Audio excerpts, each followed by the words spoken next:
Wilujeng enjing pemirsa, patepang deui sareng simkuring Repani Julianti Ramdhani. Simkuring Rizka Joningsih. Dina dinten ieu simkuring bade ngadugikeun warta anu judulna Pangajian Ustad Rija Basalamah di Masjid As-Salam dibubarkeun di tungtungan ku ricuh.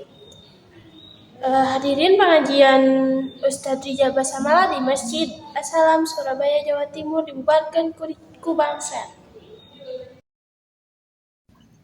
Karusuhan lumangsung nalika wacan Ustadz Rija Basalamah dibubarkeun di Masjid As-Salam Surabaya Jawa Timur ku Bangser jeung Gerakan Nonoman Ansor Gunung Anyar Surabaya. Sajumlah anggota Bangser jeung GP Ansor muru ka masjid.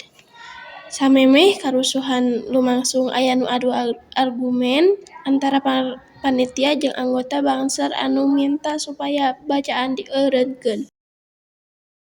Panitia anu teu narima tungtutan oge milu ngadorong jeung ngabantah. Kabeneran karusuhan eta teu lila saenggeus eta hasil dipareman ku aparat kapolisian anu oge dina tugas.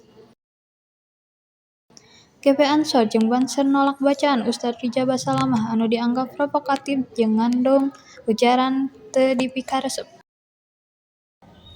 Sanaos atmosfer lawan-lawan kondusif, sajumlah aparat kapolisian tetap siaga pikeun nyegah kajadian anu teu dipikahoyong ti Surabaya, Jawa Timur, TV Sunda ngalaporkeun.